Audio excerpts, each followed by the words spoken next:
there's such a stigma around it. But growing up in this particular household where everything is, about machismo and toughness, and also you grew up in such.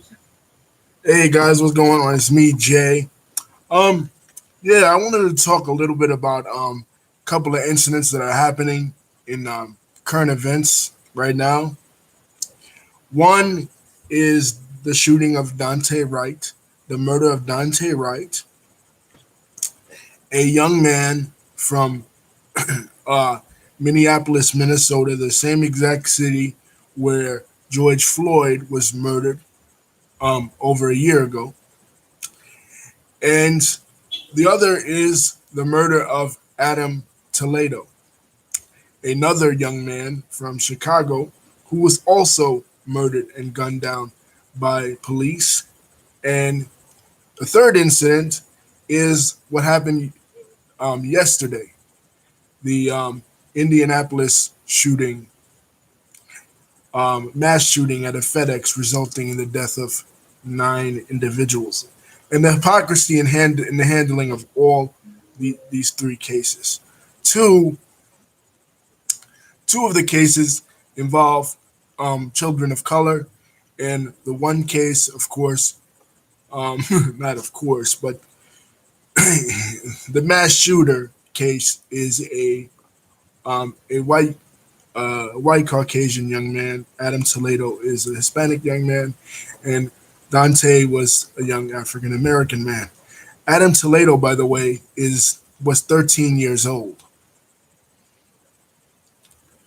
So, a little case by case rundown of the three. Um, Adam Toledo was 13 years old. He was shot by police on video.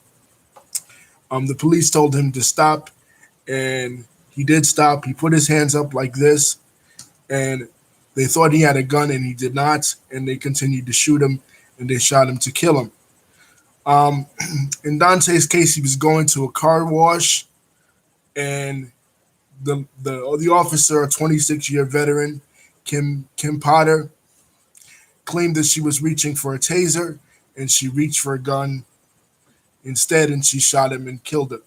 Now, my opinion, and the Indianapolis case um, was a familiar case. Was um, basically has what has happened a lot in the 2010s. I spoke about it in my 2010 video, where mass shooters are going into these crowded places. They've gone into movie theaters. They've gone into churches. They've gone into synagogues. They've gone into mosques, and they've committed acts of terrorism. And it's always excused. It just happened like a month or so ago at the Asian spa. It's always excused as the individual had mental illness. The individual, um, was struggling with mental problems or personal problems. And I call bullshit on this because, come on, every time it's mental problems, either the society has drastically failed people or there is a bias in covering shit like this. And I believe there is a bias. I believe these two young men of color, were brutally murdered and brutally shot by police, and the media is covering it up and saying that it's that these cops were scared for their life, and that she didn't know the difference between a taser and a gun. Meanwhile, and this is the Dante case. Meanwhile, she's been on the force for 26 years. How come cops never overly react when it's one of these mass shooters? How come the mass shooter committed suicide, but they weren't going to gun him down anyway? They were just going to apprehend him.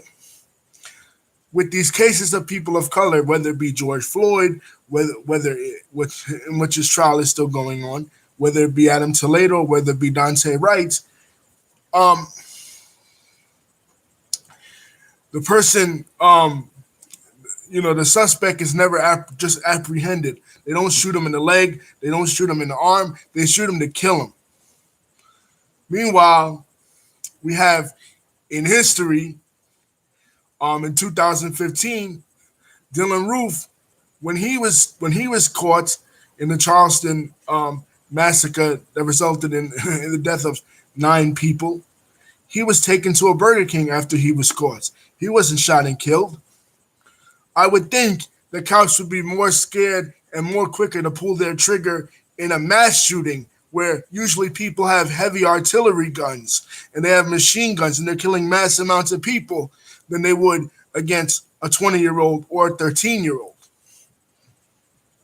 But we know how the justice system works. It's just so crazy um, in the hypocrisy and the double standards. They'll cover this case. They'll cover this guy in Indianapolis case, especially if it's a kid, if he's a kid or a young man, with sympathy. They'll look at him not as a murderer, not as a monster, but as a kid with problems. But they won't look at Adam Teledo like that or Duante Wright like that. Because look at the most despicable case. And the most despicable case, I say, is 2020, when Adam Lanza, a different Adam, walked into that kindergarten in Sandy Hook and opened fire in front of and killing those kindergartners. That motherfucker should have been shot down dead. There should have been no sympathy, no trying to reason with him, no trying to understand his plight of his mental illness. Fuck that. You killed a bunch of kids. You killed a bunch of kindergartners. There's no sympathy for you. There's no trying to understand your plight or understand where you're coming from. The hell with that. You were motivated by hate and you were motivated by a sickness, and you should have been shot and killed. But my point is, in Indianapolis, they probably waited for the guy to kill himself rather than try to apprehend him like they did with Duante Wright or Adam Teledo. with a person of color, it's shoot to kill. With a white person, it's always like, oh, let's wait and see what happens. Let's wait and see how he reacts. It's never shoot to kill. And that's what I mean by double standards. Even the way they cover the victims is a double standard. James Holmes was looked at as a mental case, and his case was covered with sympathy when he walked into a movie theater in 2012 and opened fire in the Batman movie. Was John Allen Muhammad covered in the same way when he was the DC sniper? Of course not. So when he's white, it's a mental illness. When he's black, or Hispanic, he's a thug or a gangster or an illegal. And when it's a Muslim, it's always motivated by ideology. Even when it's not motivated by ideology, as was the example a couple weeks ago when it was a Muslim man, and he wasn't even motivated by ISIS or Islamic fundamentalism. He was just crazy. But, of course, being that his name was Ahmed, the news covered it as he was motivated by Islamic fundamentalism. Take another example. The Pulse nightclub shooting in 2015. This guy, they claim he pledged himself, Omar Mateen. He pledged himself to ISIS and that he was an ISIS supporter.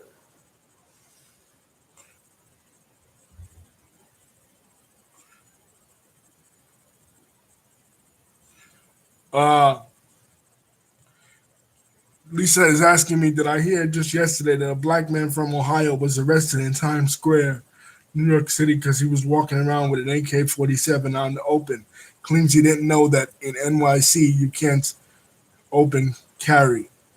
Well, I mean, he should have did his research, Lisa. You know what I mean? Obviously, Ohio is a more conservative state than New York. New York has very strict gun laws. Now, you can debate whether or not those very strict gun laws are fair. You know, Lisa and I have had it out in regards to our different beliefs in terms of the Second Amendment. But when you go to a place, you do your research on both the legal and the social culture of that place.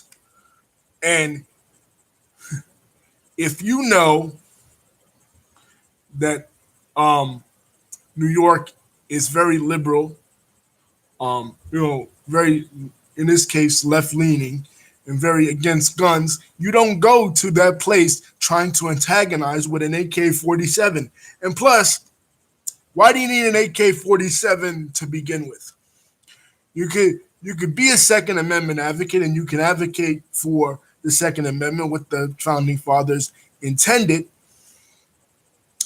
That's a different debate. But they were talking about musket rifles in the Constitution. They weren't talking about AK-47 or assault rifles. If you could take out a whole platoon just by yourself, you don't need, that weapon should be banned.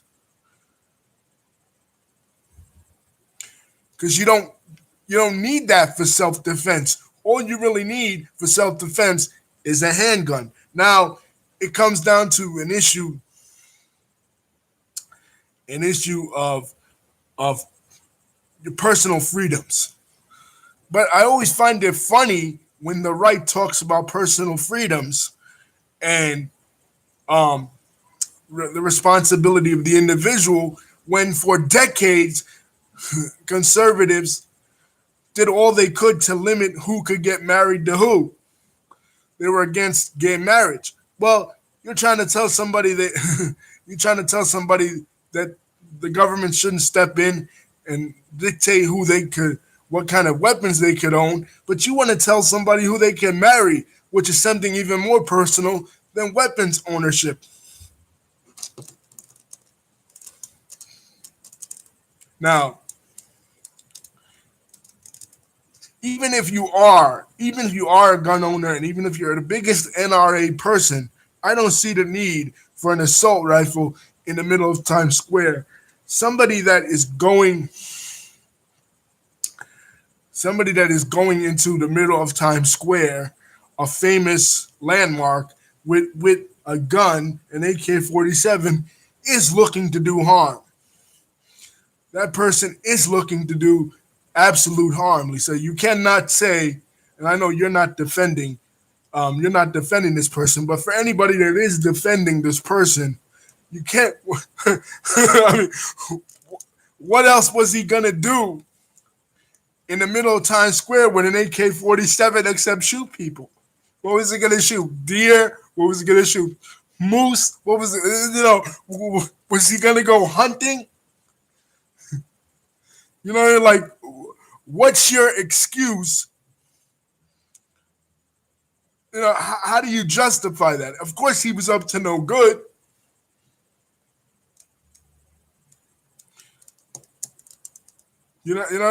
And you got to think too. The Second Amendment was written at a time in the 1700s when gun technology wasn't as advanced as it is today.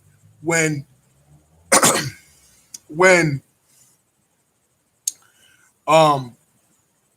like I said, they were dealing with muskets. They weren't dealing with assault rifles. They weren't dealing with machine guns. They were dealing with them old school type musket guns that you see, and all of a sudden all the powder comes out, where it takes 20 to 35 minutes to fire off a round to kill even one person. You know what I mean? Now in 2021, we're dealing with these high level guns that could kill multiple people in an amount of minutes. Why is this guy being allowed to walk around Times Square with heavy artillery like that? And then they'll say, when it happens, they'll say, well, like they did with Stephen Paddock in 2017, the Las Vegas shooting. We didn't think anything of it. It didn't occur to us that he was going into a hotel room with heavily armed. What was he going to do there? Play play at the blackjack table, play at the slot machines, with heavy artillery handguns and rifles in his hotel room. Of course, he was going to shoot people. Come on, common sense. People allow their political rhetoric and their political positions to get in the way of common sense. What would you do? What would you think as a person if you saw someone with an assault rifle walking around Times Square? Of course, you would duck and run and hide and try to get the hell out of there because you would assume they're about to do something really terrible. Anybody with sense would, but they allow their political positioning because they feel like they have to be so pro-gun all the time to get in the way of their common sense.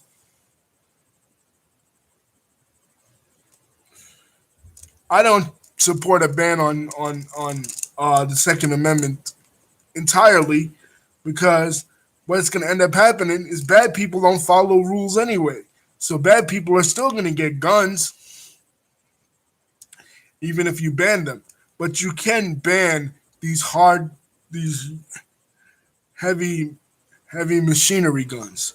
There's no need for them. They're not for protection and they're not for hunting, and they are for killing mass amounts of people. You have to exercise some kind of restraint. I feel that's my opinion. But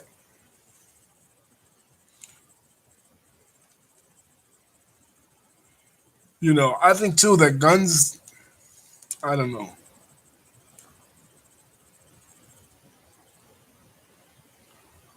I also read an article, Lisa says I also read an article about a deaf black woman being handcuffed in front of her daughters because she couldn't understand police in LA.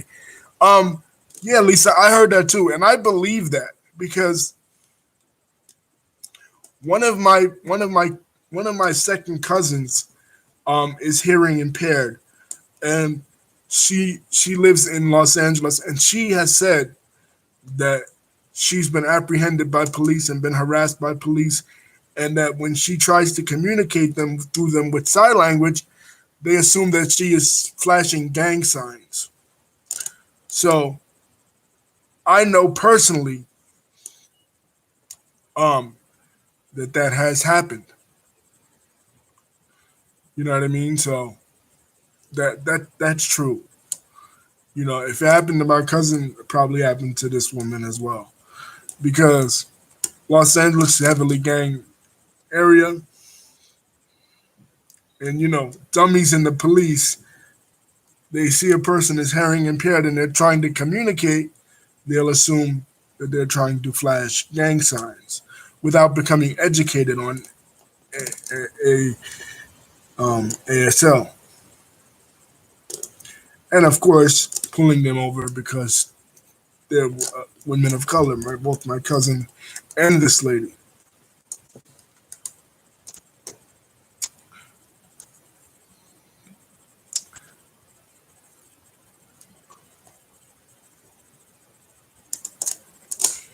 That happens a lot. And plus, LAPD is tremendously corrupt.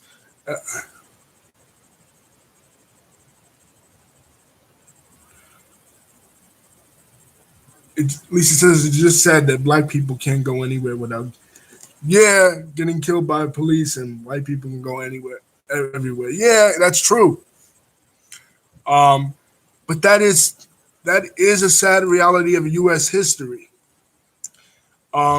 If you look at the police and the history of why the police was established, it was to control minorities and control people of color, especially black people. Like that was the reason why. That's why policing exists. That's why these drug laws exist, to discriminate against people of color. Criminalization of opium was to discriminate against the Chinese. Criminalization of marijuana was to discriminate against Mexicans, and criminalization of cocaine was to discriminate against black people. So the laws and the police that enforce them were all established to discriminate against people of color. This is obvious. Um, Back in the day, in the Middle Ages and stuff like that, they didn't have no police. There was no such thing as police. You did something, you got caught for it, you got punished for it, and sometimes you got killed for it. But police and constant harassment and putting people in jail for um, these long sentences, they didn't exist in ancient times. They exist to target specific groups. And when you're a minority in a society, you are a target because the golden rule, he who has the gold makes the rules, unfortunately. So because we live in a majority white society with derogatory laws that were set up historically to discriminate against people of color, specifically. Um, Maybe they will, but Lisa says, do I think the recent cases the police will get charged? Um, Maybe they will. I think Derek Chauvin definitely will because a lot of people paid attention to the George Floyd case. It was so weird to me with the George Floyd shit. Now that I think about it, um, retrospectively, because it was like people like me been talking about these cases for years and years. People older than me been talking about these cases for years and years. Going back to Rodney King, even before that, and specifically Black Lives Matter been talking about this since 2012. Trayvon Martin, talking to Eric Garner, Walter Scott, Oscar Grant, um, a number of years before that, and nobody really cared until everybody was too busy with their own life, and nobody really cared or paid attention until George Floyd happened. It was eerie how George Floyd's situation echoed the situation of Eric Garner that happened in 2014. And it was like there wasn't this huge public outcry for Eric Garner. There wasn't this huge public outcry for Amadou Diallo. There wasn't this in 1999. There wasn't a huge public outcry for Abner Louima in 1998 when he was assaulted by police. But all of a sudden, when the George Floyd incident happened, all of a sudden, because of the pandemic, because people had more time on their hands, and there was no entertainment, and there was no jobs, and everybody was at home, and everybody was suddenly seeing it in their faces because of the video too, all of a sudden, people cared more than they did about other previous cases. And, they want to act like somehow the George Floyd case was way more important than these other cases. So with Derek Chauvin, I do believe they're not going to give him a harsh sentence because, of course, the way the system is set up. But I think they will give him a harsher sentence than some of these others. And with the lady too, with the kid. Adam Teledo, I don't really know about that. I don't really know how that one's gonna play out because that's um, the Mexican American community, and you know, Hispanic people have notoriously not been really good at activism. The Hispanic American community doesn't really do activism all that well. The African American community does activism way better. Even the Asian community does activism way better. Women of all races do activism way better with the Me Too movement. My personal opinion, the Hispanic community doesn't do activism all that well. You know, they don't take to the streets. They're not good at political slogan. They're not good at political campaigning for their votes. Um, some of them will jump on the BLM bandwagon, and others of them will oppose BLM and jump on the bandwagon of conservatives, despite what happened to this kid. Um, you know, that's one of the things that is a strike against the Hispanic American community because there are so many different subgroupings of Hispanics that is very hard for Hispanic people to get on the same page with each other. You know what I mean? Um, Venezuelans have a different culture than Dominicans. Puerto Ricans have a different culture than Mexicans. Mexicans have a different culture than Hondurans or Salvadorians or Ecuadorians. So nobody has the same political agenda. Nobody has the same um, grievances, and they don't identify with each other as a common group. Whereas women, specifically white women with the Me Too movement, do identify with one another. Black people, there's not that much unity among black people, but in the realm of politics, there is more unity than with Hispanics. Black people have been protesting in this country forever, so they're more experienced with it. The gay community is really experienced with it, and really, I say the gay community is probably the best at organizing and protesting and stuff like that because you see how they've.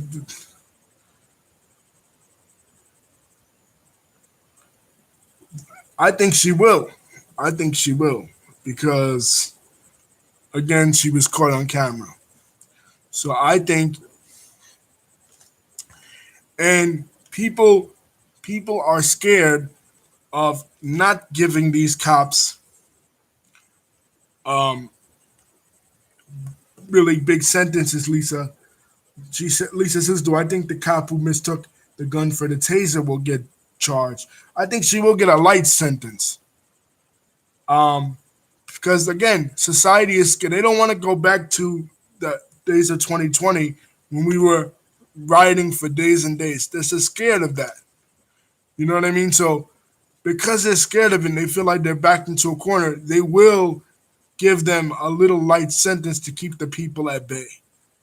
To keep them satisfied.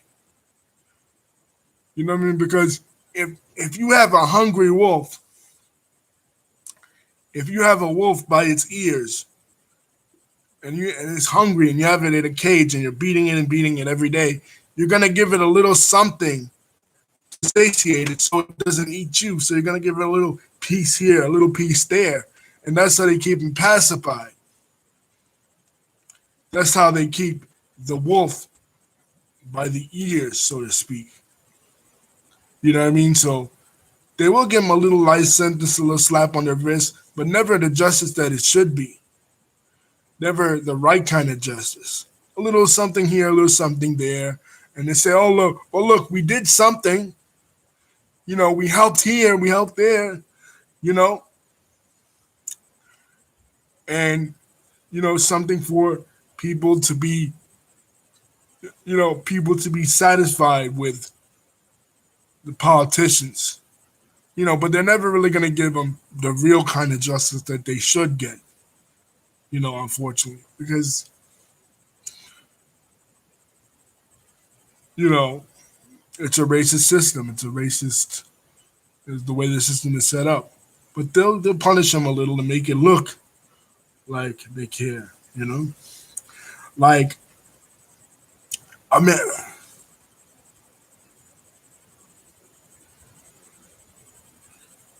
the police force to end the brutality amongst black. What do I? Lisa says, what do you think the police force should do to end the police brutality against the black community? Honestly, Lisa, I don't know how. it maybe I was gonna say maybe they will have more black people policing, majority black communities, but even that doesn't work because who they work for, the system that they work. I don't see it really ending. I see it as a system that will continuously perpetuate itself over and over and over again. You know, um, until uh, until African Americans become the majority in this society. When a group has a majority of the population, they will inevitably oppress the minority of it.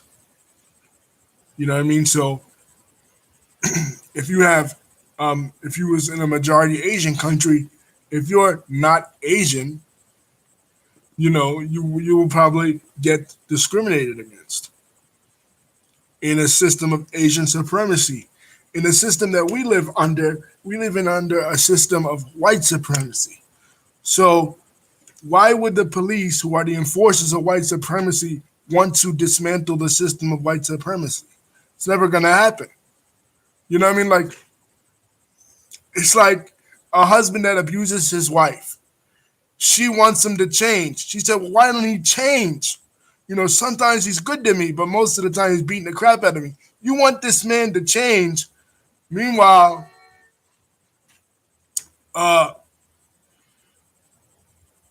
he's been this way for years. He's never going to change. This is who he is. The system has exposed itself for its lack of caring and lack of taking personal responsibility of what happens to African Americans. So it's never going to change. They feel like they don't have to appease a group that is only 12% of the American population, unfortunately. So they will continue to do this, and it will continue to happen. Protesting doesn't work. Violence really doesn't work either, because eventually there's more of them than there are of us. So there will be the people that are committing the violence will be defeated, and the punishment heaped out on them after the riots and stuff quiet down will be even more severe. So even fighting back physically doesn't really help in the grand scheme of things. The only thing that will really help is demographic shift, having more babies, increasing the population of one group over another. But of course, that is difficult because they put a lot of health hurdles in the way of the black population of becoming the majority. But you know that Caucasian people, white people are scared of becoming a minority, and they know why they're scared of becoming a minority. You always hear these videos on here about white people saying, well, in the future, white people are going to be the minority of the population. Well, if being a minority is not so bad as some of these people say, why are they scared of it? Because they know throughout human history, majority populations have always oppressed minority populations. That's just how it always been. So to answer your question, Lisa, I don't think anything could be done. I mean, things could be done to reorganize the police, hold the police more accountable, but in the end, they still will continue to get away with stuff. Even with the body cams, it doesn't really help because they catch them on body cams and they do the exact same thing later. So it's kind of like a marriage. Like I said, she always forgives him even when he beats the shit out of her, right? But she's still with him. You know, the answer would be a divorce. But that's not, in this context, that's not going to really work either because, I mean, when African Americans did try to leave the United States and form their own country back in Africa during Marcus Garvey's time, the United States government sabotaged that as well. They didn't want him to leave. So they don't want him to leave, but they don't want him to be treated equal either. So I I don't really know the answer. Um, it's hard to let go of. Race relations is a very difficult issue because it's hard to let go of because of the years and years. Uh,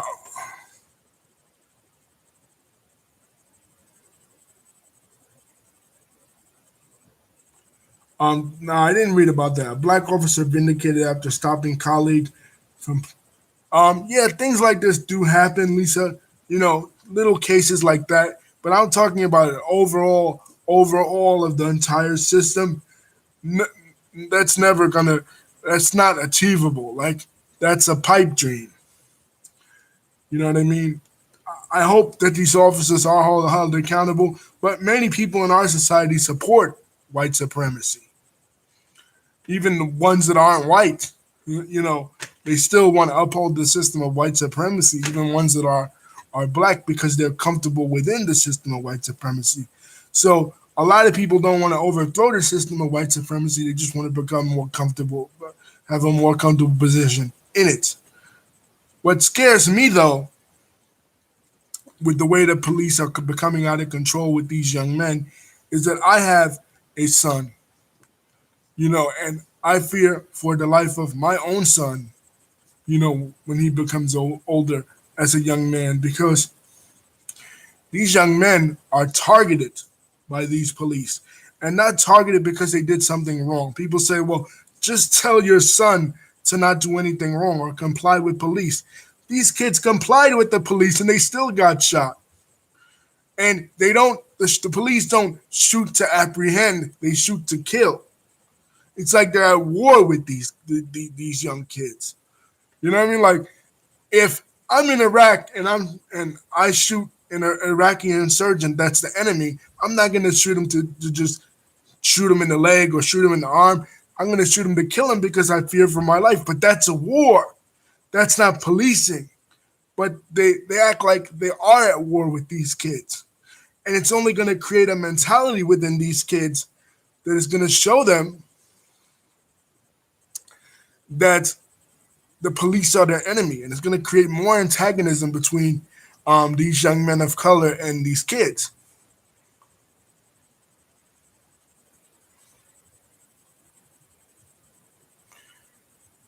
They're going to learn to identify every time they see a cop that cop is the enemy, and the cop is going to learn to identify every time they see a young man of color that young man of color is the enemy of that kid. And that would lead people to want to fear for the lives of their son. Because although kids are looked at, young children of color are looked at as little cute kids when they're little kids, when they become adults, they're looked at as threats and something to be feared because of the history. And the history still impacts us today in society. People say, well, it doesn't. That was hundreds of years ago. But you got to think, the country is only like 200 something years old, right? It was only established in 1776, and we're only in 2021. That's not that long ago. People's grandparents were still suffering under Jim Crow. People's great grandparents were still suffering under slavery. It wasn't thousands of years ago. It wasn't millions of years ago. It wasn't when the dinosaurs roamed the earth. It was a couple hundred years ago. Come on, stop acting like it doesn't impact us directly today. It absolutely impacts us directly today because, say, life is like a race, right? If I'm racing Lisa, let's say, right, and I get a head start on Lisa, and I start already running, Lisa is going to lose because I've already gotten a head start. So the Caucasian society has already gotten a head start. They're already miles and miles ahead of people of color because of the historical disadvantage. So of course, they own the institutions, they own the schools, they own the banks, they own the this and the that. So of course, it's going to give the perception the people of color are losing in the race because the white society has already gotten a head start. It was only in 1965 that the black community achieved full rights in this country. So, say we're running the New York City Marathon, I'm in I'm in the Bronx and Lisa is still in Brooklyn because I've already gotten a head start.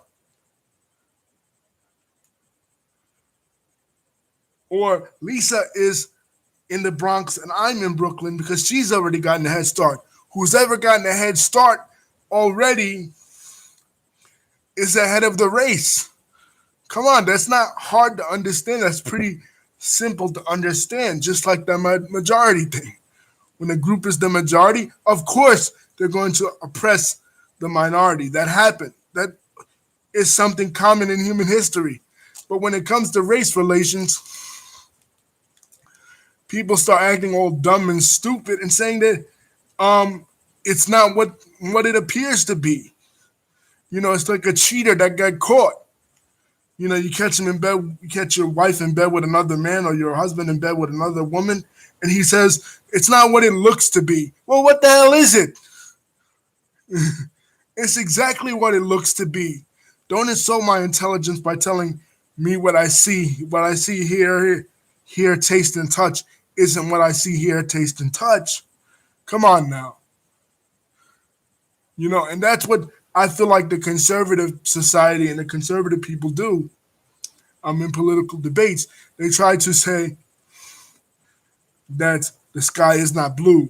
They try to say that things aren't the way they appear to be. Liberals do it. Liberals and Democrats do it too, but they do it more like with the transgender thing. But that's a whole nother issue. You know what I mean? But when it comes to race, people want to deny the obvious. They want to deny that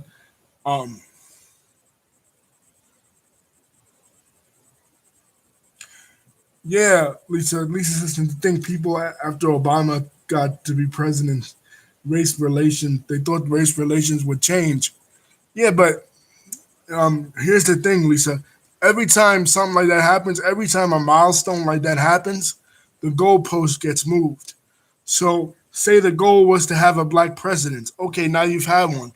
But now I've moved the goalpost back 30 feet. So now the end of the race is it's not a 500-mile race. Now it's a 1,000-mile race. So you're never going to win because the goalpost is always moved back further than where you get to. So, say you have achieved certain milestones. Groups have achieved certain milestones, like President Obama being the president or Kamala Harris being the vice president. But now they've made it mean less. They made it so that it doesn't mean anything. So you've had it in the history books, but now it's meaningless because they've taken the title away. What they did was they did this throughout the 8 years of Obama. They stripped, and we talked about this, Lisa, before in my other Obama video. Go look at it in the archives. They stripped the president of his power, and they blocked him in the Congress so he couldn't achieve anything. So that it made the milestone of him being president merely symbolic. It made it mean shit because they blocked him at every turn. They tripped him at every turn. And it was complete stagnation throughout the entire 8 years. And they do that with everything. Every time you see minorities or people of color getting a certain achievement, they strip it of what it means. Say something like my last video on Bianca Belair and Sasha. Okay, that was two black women main eventing at a WrestleMania, and people at the time, like that night of, people were like on cloud nine. I was, and other people, and they were like, "Damn, this is a huge achievement." Two black women main eventing WrestleMania, and Bobby Lashley walking out of WrestleMania with the championship. But what did people say? Well, that was only night one. So it didn't mean as much as like if it was night two and it closed the show. Well, that was only night one. Or Kamala Harris wins the vice presidency. Oh, well, that doesn't really mean anything because it was mail-in voting. Like everything we try to do, one step forward, two steps back. Oh, that was only night one. Or oh, Obama didn't do shit as president anyway. Or Kamala Harris and Joe Biden only won because of the pandemic, the mail-in voting. Trump would have won otherwise.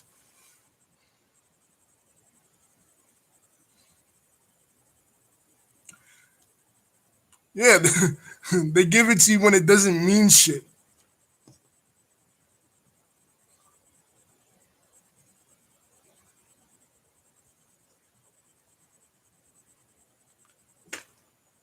So at that point, it's not a milestone anymore. It's just another setback.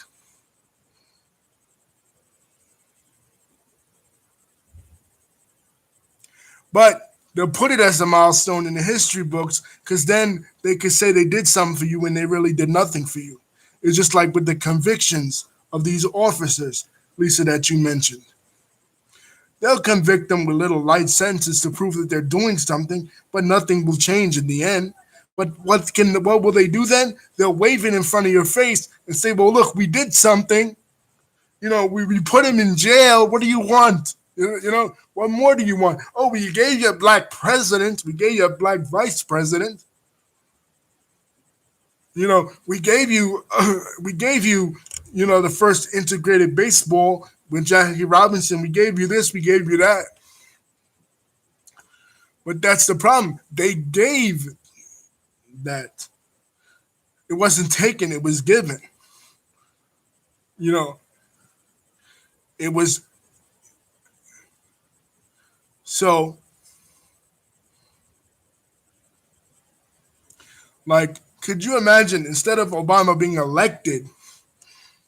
Could you imagine in an alternative reality setting where the 1960s happened and a group of Black Panthers just take over the presidency and take the presidency instead of being elected or being given the presidency? That would have changed the dynamics of the country completely, and we know that to be true because Haiti happened. When the Haitians took control of the island from the French, um,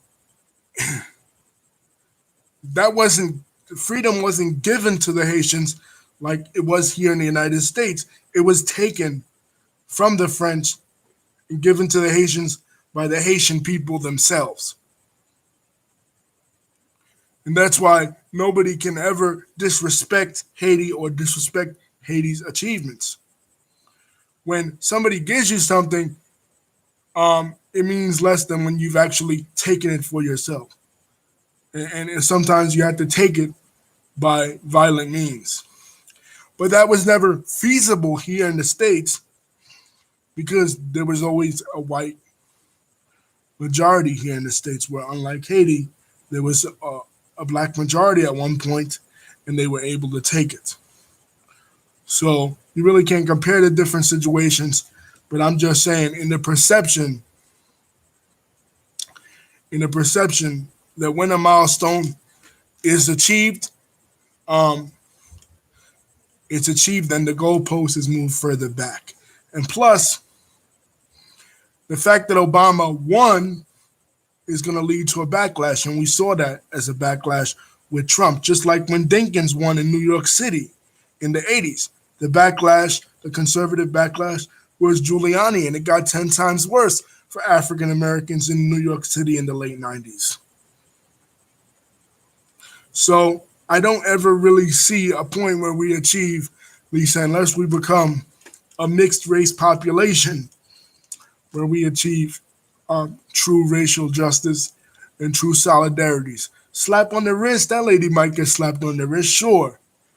But a true overhaul of the system and justice for all, I don't really see it happening. They thought the end of slavery was going to be it. They thought civil rights and the Voting Rights Act in 1965 was going to be it. But one step forward, two steps back. Peace, guys. Don't forget to like and subscribe. Hit the ringer bell for my next video is coming out. And Lisa, thanks you for participating.